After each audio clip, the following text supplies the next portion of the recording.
दोस्तों आज का वीडियो ऑनलाइन फ्रॉड पर आधारित है। यह फ्रॉड सोफिस्टिकेटेड यानी जटिल तरीके से इंडियन फीमेल जर्नलिस्ट को टारगेट करता है।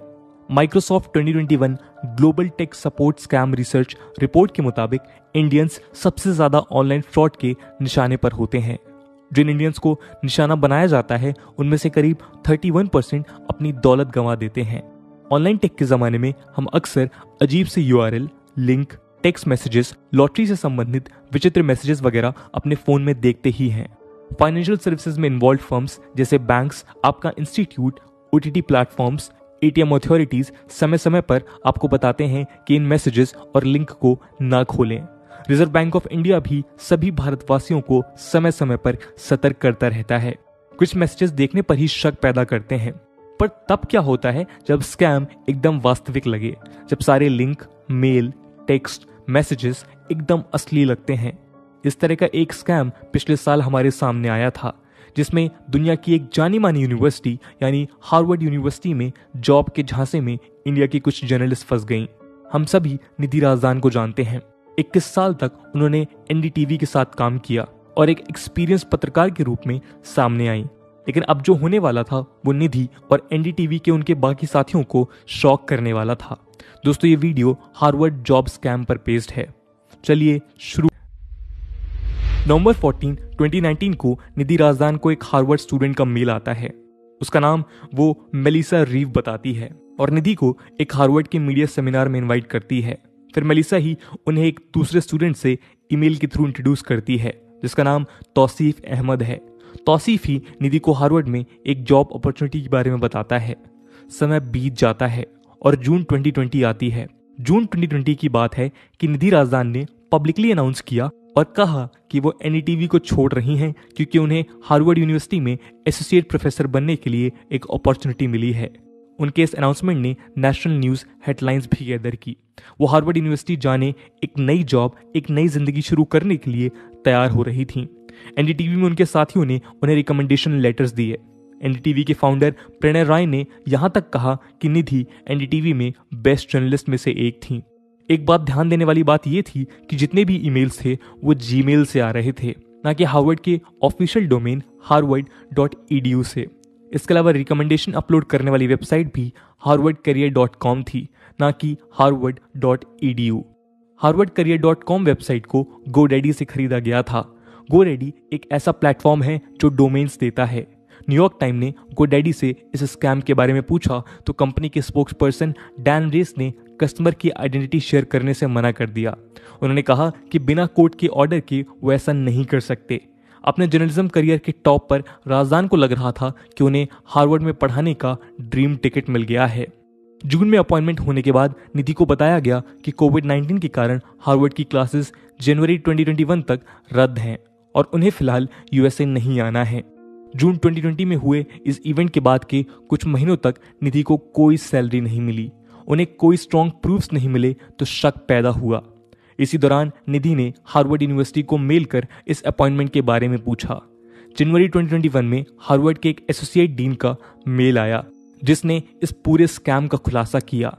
निधि ने मेल देखा जिसमें लिखा था कि आपके नाम और आपके अपॉइंटमेंट की हमारे पास कोई जानकारी नहीं है और ना ही कोई रिकॉर्ड है।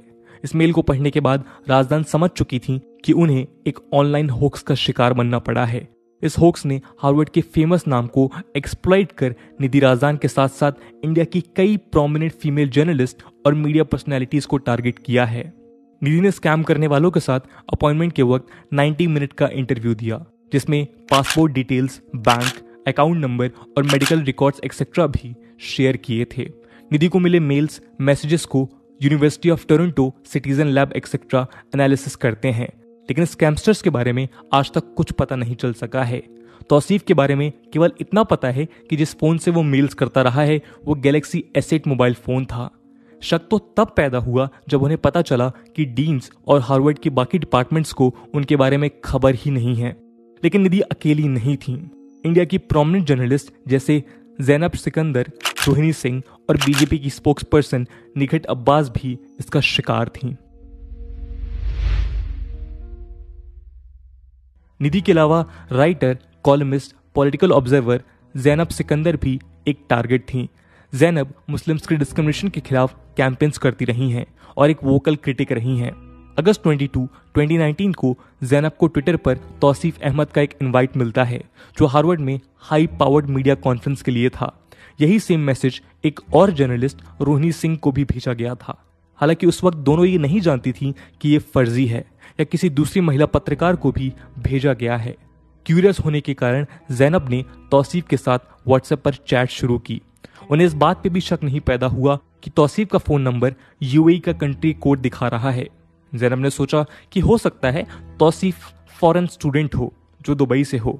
जैनब को तौसीफ की आवाज यंग साउथ एशियन एक्सेंट की लगी जो उनके मुताबिक पाकिस्तानी हो सकता है।